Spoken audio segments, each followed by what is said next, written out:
Greetings, fellow Empyreans. I am Ashtarothi, and this is the Eve Universe Show. All right, let's start with Theodicy. I don't even know if we're going to get all the way through Theodicy. We're going to be reading it. Let's introduce it real quick. So Theodicy is a rather long story. It's 169 pages, as it is. And it also... So the writer of Theodicy is the same author as the Empyrean Age and Templar 1. So I actually think that Theodicy can, and more importantly should, be viewed as being kind of the first in that trilogy, right? So it goes Theodicy, Empyrean Age, Templar 1, right? Hold on. There we go. So this is actually kind of an important story, but not a lot of people know about it. Everybody kind of knows about the Templar 1, and everybody knows about Empyrean Age and all that kind of stuff, and even like Inheritance. But Theodicy kind of gets left out. So I've been wanting to do this for a while. Nice. This story takes place before... really before even the events of Concord, right? So this is over 100 years ago. All right. A little bit of backstory. The Minmatar have leaders that are known as elders, and the elders are supposedly the original elders, like the progenitors of their different clans, that developed the method called the Talrog form, where that allows them to pass from body to body, kind of like the Intaki, but in a much more like literal way. And these are kind of like the secret leaders of the Minmatar. However, especially during the Amar occupation, they were scattered. And so at this point, there was a couple of elders that were found in a specific station of an Amar facility. Chapter 3. War is not the dreadful end to all things as mankind fears. Conflict brings balance to nature as it adapts, mutates, and transforms itself into something stronger than before. Mankind is the master of nature because we can choose those mutations on our own accord. We can accelerate the inevitable dominance of a species. Through war, we can make ourselves stronger at the time and place of our choosing. War is not hell. Far from it. War is beautiful. War is divine. Grand Admiral Mekioth Sorum. Excerpt from a commencement speech to Paladin graduates of the Imperial Academy, 23-215 AD.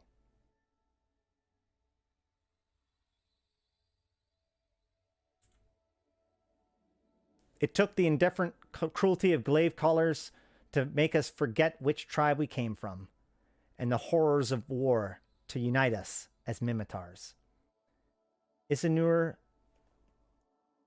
Earl Brauld, Verocure Council Historical Archives, 23-217 AD. Derelict Region. Aga Constellation. The High Hill System. Demnon Planetesimal. A single point of light broke through the shroud of darkness that fell over Viola's bloodshot eyes, dilating slowly into the elongated tunnel. Every muscle in her body was contracted tightly, battling against the dangerously high G-forces introduced by the Atron's spin. A dizzying blur of orange and black filled the growing lens at the end of the tunnel as the frigate careened towards the surface of Demnon. The blare of alarms and the smell of smoke forewarned the fiery death that awaited her. Viola fought through the immense pressure, driving her into the seat, and managed to squeeze the flight stick in her right hand, moving it side to side. There was no response from the frigate system. No way to eject from the doomed spacecraft, and no means to call for help. Letting go of the controls, she wondered if her death would even be noticed by anyone, and found that in these final moments that her intrigue for the Order has been replaced fully by seething hatred for them. But then the orange-black blur changed to bluish-white, and the tunnel vision effects started to fade quickly as the Atron's rate of spin slowed. The alternating view of Demnon in space leveled off into the distant horizon, and Viola's tightly contracted muscles started to relax.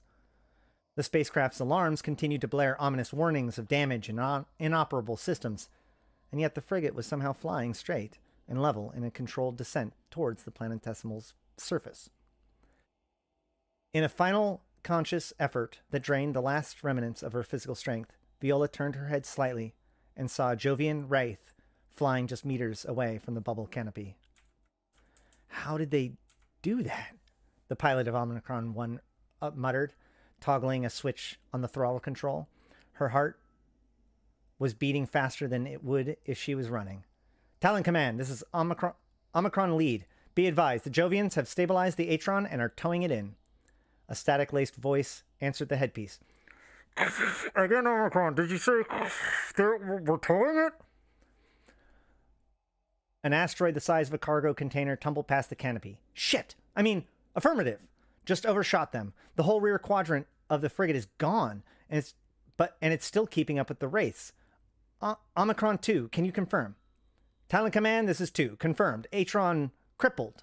The Jovians are using kind of tractor beam tech towards the surface. Goddamn asteroids. This is... Storm. The pilot of Omicron 1 grimaced, understanding exactly what the pilot of Omicron 2 was trying to report despite the interference. The leading edge of Gruul-Shatan was upon them, and the peripheral vision spotted the expanding shock waves of the meteor impacts to Demnon's surface dozens of kilometers below. Another asteroid tumbled by, triggering a proximity alarm on the Rifter. The canopy was shimmering in a red aura as thousands of smaller stones projectiles started to peppering the frigate's shields. Hell's Gate was still over 100 kilometers away, and their approach put the incoming storm at an angle that was almost directly in front of them. The idea, the mission planners thought, was to align Omicron headfirst with the obstacles to reduce the possibility of being blindsided. That was a flattering assumption, the pilot thought, as she nudged the throttle up to gain more speed, thinking that actually seeing these fucking things made them any less avoidable. The radio broke the pilot's concentration again. Checker 6, those Jovians... The Omicron pilot dared to glance off-center from the canopy towards the rear view camera display. In her determined effort to avoid colliding with the incoming asteroids, she had lost track of the space behind her ship, and in combat, that was almost always a deadly mistake. Admiral, the Jovians are directly behind Omicron 1, the tactical officer said, incredulously, and the Atron is flying in tight formation with them. Karth paced the bridge impatiently. Why the hell are they here? The wraiths in the crippled Atron were within range of the fleet's guns, but that was changing by the second. There can be no witnesses to this rescue effort. Send orders to the cruisers. Al-Haquiz and Sarkos. Target the entire group, but hold fire until I give the word. Yes, sir. Delegate Wraith.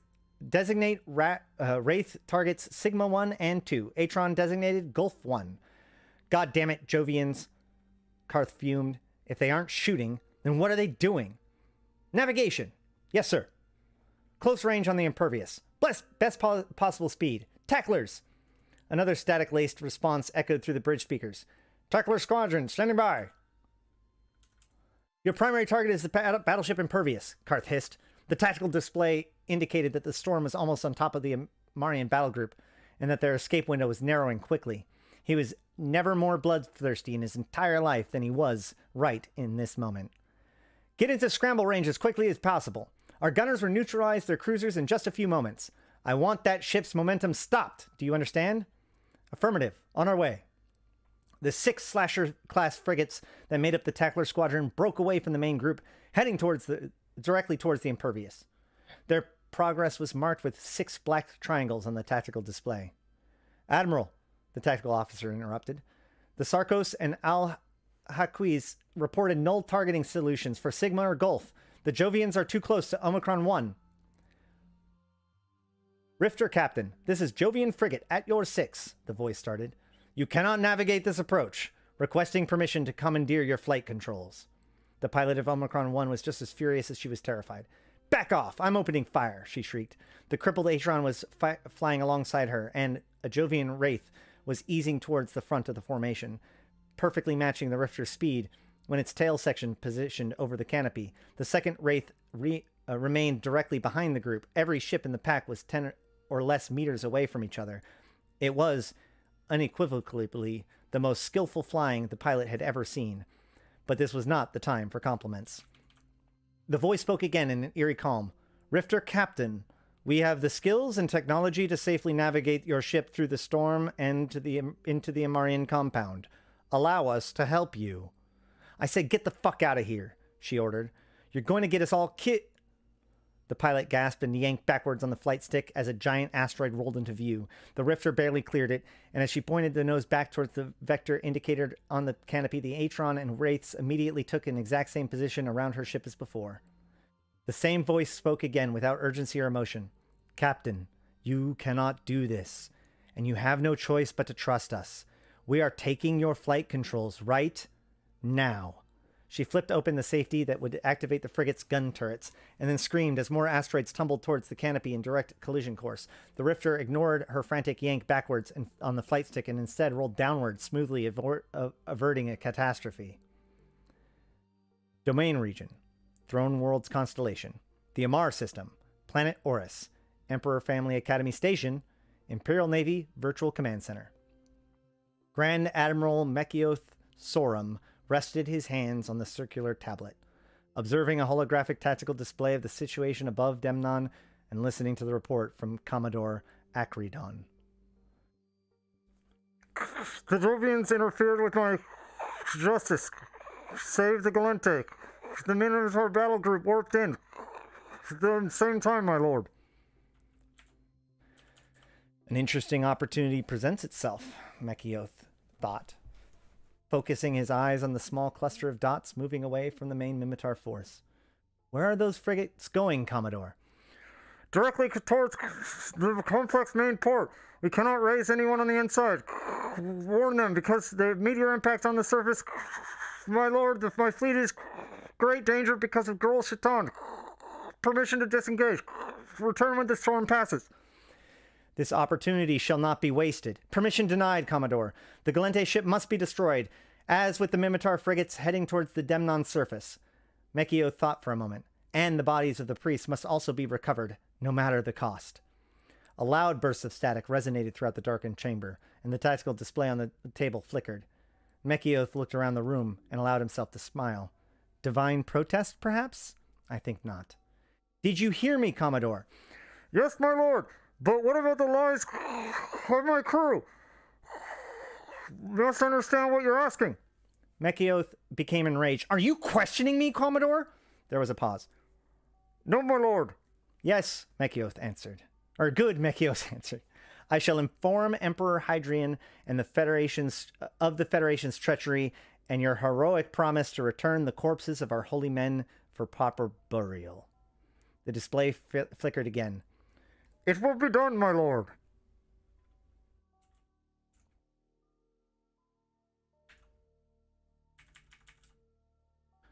What happened? There. Oh, I can go left and right. That's good. The cluster of red circles on the display marking the densest concentration of asteroids in the belt was closing in on Akrydon's battle group. It had better be, Commodore. Foss Akrydon could not believe his ears. The officers on the bridge were ghastly pale, understanding just as well as he that Grand Admiral Sorum had just ordered their deaths. Foss stared at the tactical display and silently acknowledged the hopelessness of what he just asked, or rather ordered, to do. There was no longer enough time to warp the ship out of harm's way. My God, Foss thought, have I just been sacrificed or betrayed? Navigation. Yes, my lord. The officer, a younger man in his late 20s, whose name was Duravan, snapped to attention. Faust could sense that he was afraid to die, but would remain committed to his duty until the end. Have faith, lad. Paradise is waiting. Turn 45 degrees to port and put us broadside to the asteroids. Sound the evacuation alarm. All non-essential personnel are to abandon ship immediately. Faust paused for a moment, observing the shocked expressions of his officers. None of them had ever imagined a day when their blessed admiral would give such an order. Instruct the crew that only starboard-facing life rafts and escape pods will be jettisoned. They'll stand a much better chance of survival by ejecting towards Demnon than they will into that meteor storm. Lieutenant Duravan's eyes glassed over. Then he started barking orders to his own subordinates.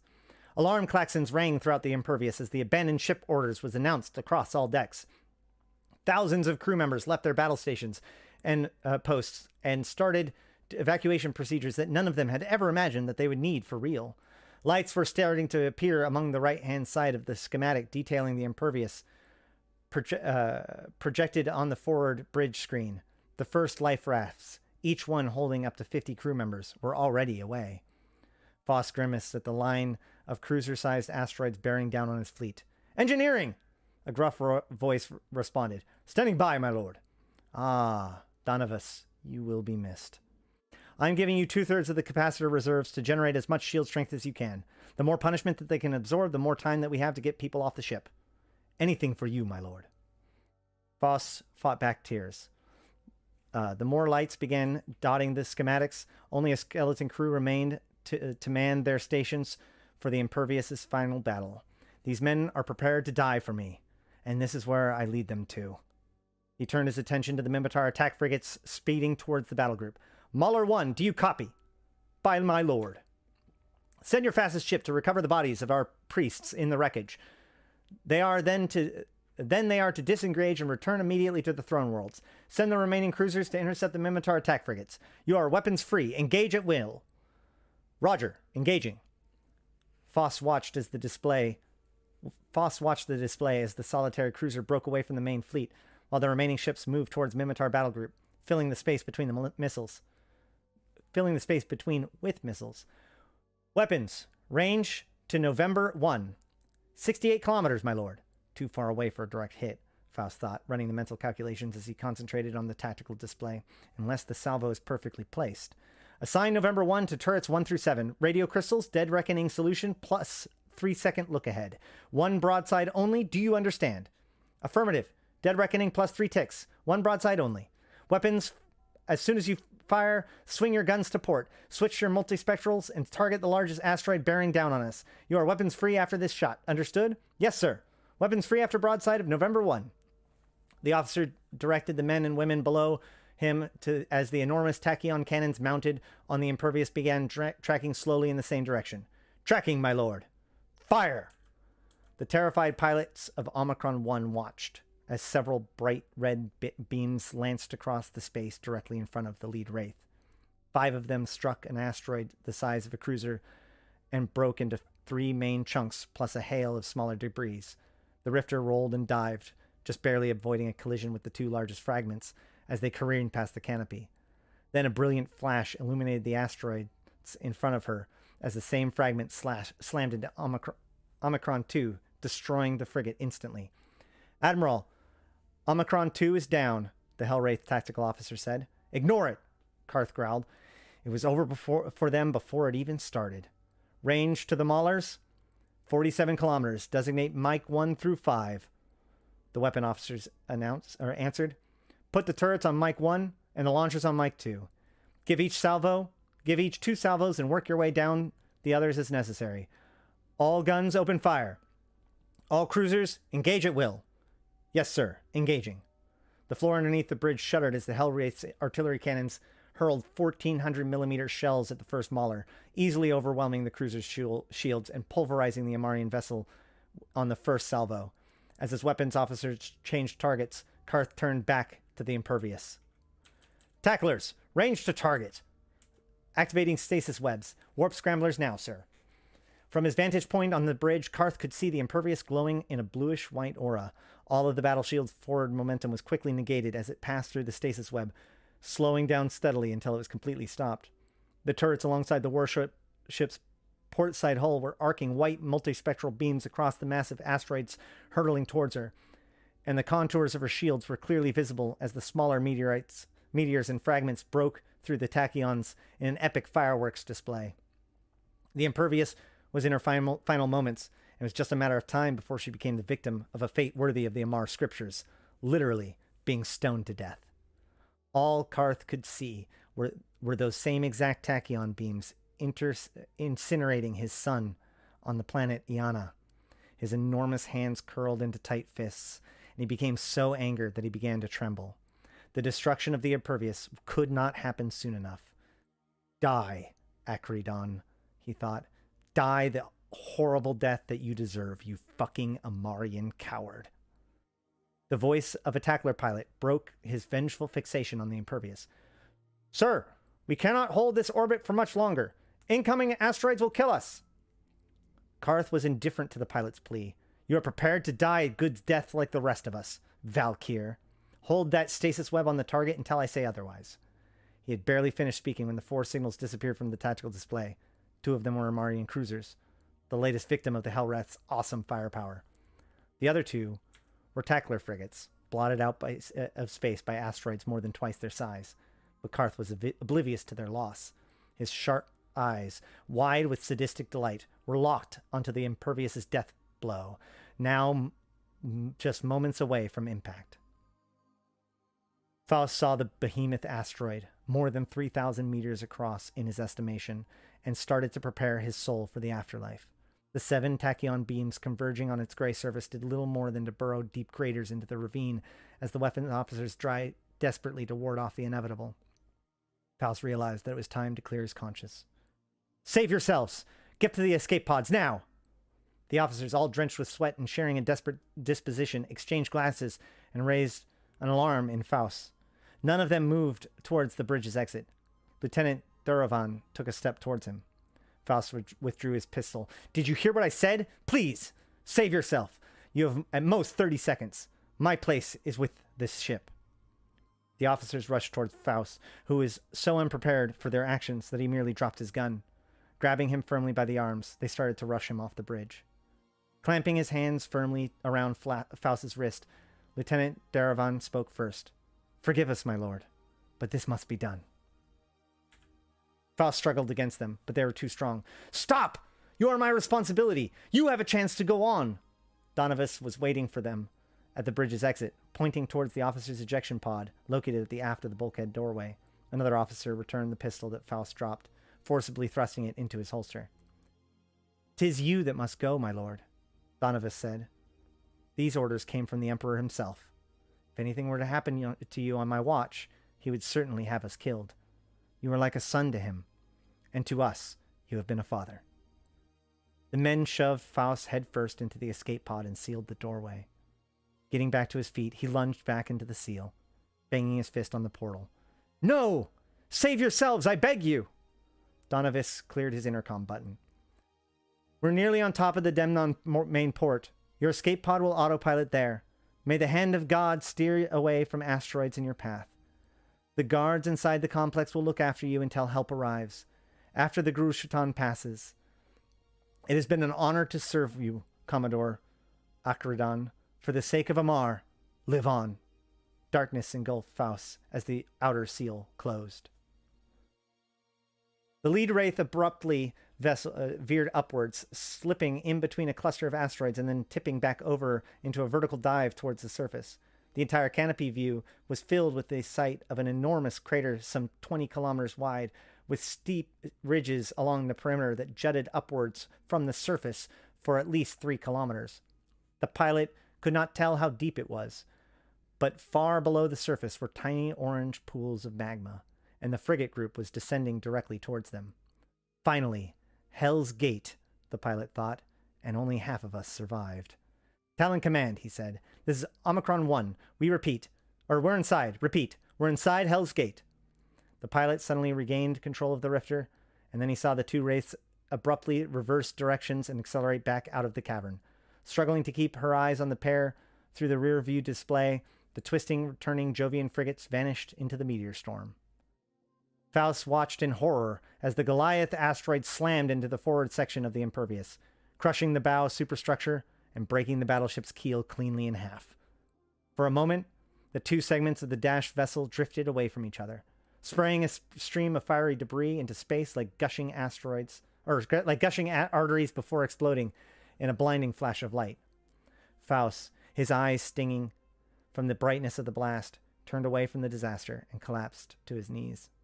He whispered a prayer for the helpless souls that were left on board, and lamented to God that he should have met his fate on that ship as well. A loud metallic clank turned the blood in Faust's veins to ice. Scrambling to his feet, he squinted through the portal, expecting to see asteroids, but instead finding the greenish-black hull of a Jovian wraith. Impervious, Karth mused, spitting towards the forward bridge portals as the explosion faded. My work here is finished. 2 more tackler frigates disappeared from the tactical display as meteor storm intensified. He toggled a switch on the captain's chair. Attention all ships. This is Talon Command. Warp to 5th moon of Hyel 4. Regroup there and wait for my command. Tactical. Any word on the status of Omicron 1? Yes, sir. They just entered Hell's Gate. One last detail to take care of before we leave this forsaken place. Quickly, patch me through to them. Vlad could not believe that he was still alive. Glancing around the cabin, he could tell from the soldiers' expressions that they shared his amazement. But their eyes also betrayed the sorrow for the Valkyrs who met their sudden fate aboard Omicron 2. It was instantaneous for them, he thought. What a tragic waste, losing them like that. Warriors such as these deserve to die with weapons in their hands, not strapped across their chest. The radio earpiece buzzed. It was Admiral Karth Mutana. The transmission was barely audible with all the static, but instructions were clear. Omicron 1, make sure you secure the landing pad first. Captain Kintrag, I want the Jovians killed. Be no witnesses to this operation.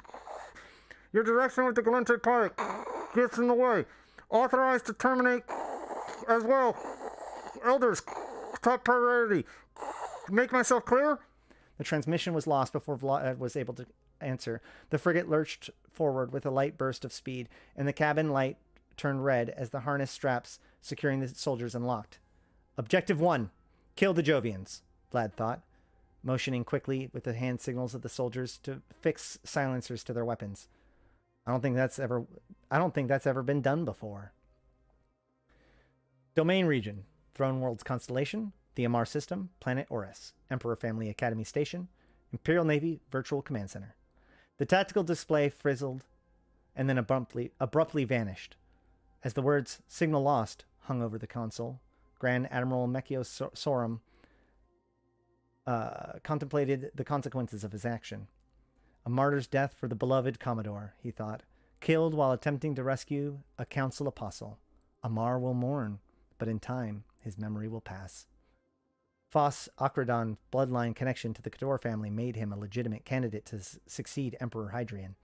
Alive for more than 4 centuries, the Emperor's death could happen at any time, even if the machines sustaining his life were capable of doing so for hundreds of years more. Time would catch up on him eventually. Whenever it did, Mekioth wanted the Sorum family prepared to seize power. Akradon would have been Khador's most worthy champion, Mekio thought, toggling the star map of the Agu constellation. Even in martyrdom, he is dangerous. Several Imperial battle groups were converged on the Hyel guarding the Stargates, or were converging on Hyel, guarding the Stargates, leading in and establishing blockades in the neighboring system. The hunt for Mimitar strike force responsible for the death of Amar's greatest hero was on, and once Grul Shatan passed, the battalion of paladins would raid the mining camp to deal with the rebels inside. Martyr or not, the Sorum family will claim the throne someday, Mekio thought. The map panned out, then moved across the vast expanse of stars beyond the Jovian border. He ran his hands through the image, imagining the riches waiting to be tapped there. Foss Akradon helped me conquer the Mimitar. In death, he will help me conquer the Jovians as well. Until then, I have been Ashtarothi. I've been playing this game since 2010, talking about it since 2012, and I'm here to put Eve into context for you, my fellow Empyreans. Thank you all so much for coming and hanging out. A lot of people would suspect that not a lot of people would want to sit here and go through all of this lore, but I think that together, we're proving them wrong. So thank you guys for your support, your views, your likes, your shares, your comments. It means so much, both to me, the channel, and all of the people whose lives are touched by my work, by helping make EVE a better place, by increasing player literacy of EVE Online, because that's the whole point. That's what we're all here for. So, without further ado, I've been Ashtarothi, the voice of New Eden, and I'll see you in space.